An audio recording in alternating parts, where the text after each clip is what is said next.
Hello everyone, welcome to another educational video from Confidence Global here in Charlotte, North Carolina.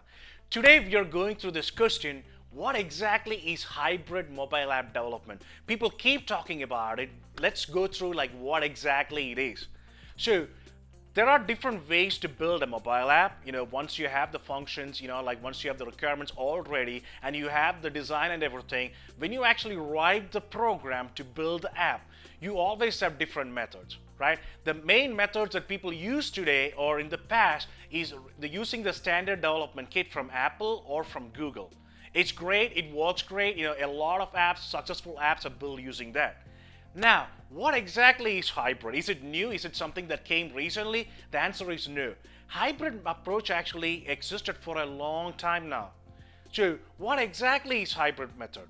So, in the past, a lot of really smart engineers found a way like you can actually write a program in one programming language, and you can actually at the end of it you can actually export it to different platforms. It can be Android, it can be BlackBerry, it can be iPhone, it can be Windows Mobile, right? So there were so many different tools from Sencha or Adobe, like different suites actually that actually give you this functionality where you can actually build the code once or write the code once, and you can actually build all these apps to different app stores.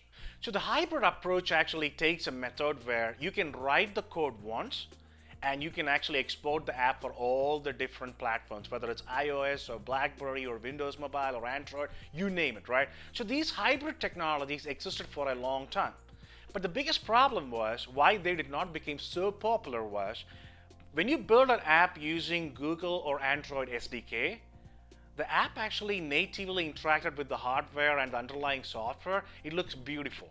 And those hybrid methods that were actually available 2 or 3 years ago, if you build an app using those hybrid methods, you can definitely understand it was a little sluggish, it's not performing as well as the native apps, right?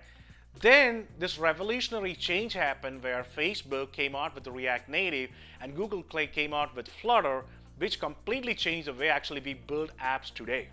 So if you take some of the best apps in the world right now, downloaded millions of times and so many people using it on a day-to-day basis, they are now rewritten or built using Flutter or using React Native. So how exactly this is possible? Google and Facebook, their R&D and their engineers came out with these open source projects using which you can actually write code once, and when you export these to Android or iOS platforms, which are the most common that is being used in the worldwide, they actually work exactly like a native app. Like you cannot find a difference.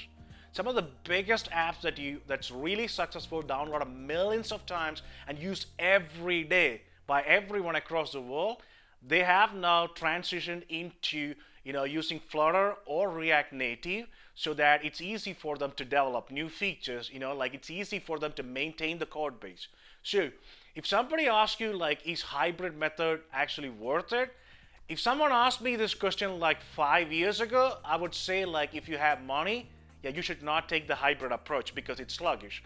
But today, any customer who comes to me, even if they say like they only need the Android app, because they say like, oh, I don't think like it's going to be expensive, or I don't think iOS users care about my app. I try to show them like what exactly, how many people use iOS, how many people of the market share Android has, and if we actually take a hybrid approach, you can have both the applications. Because think about it. Let's say like you build the app for Android alone. It became a huge success. You use the standard development kit. And now let's say like you're understanding like you're leaving a lot of money on the table because you did not give an iOS app. So how do you do it?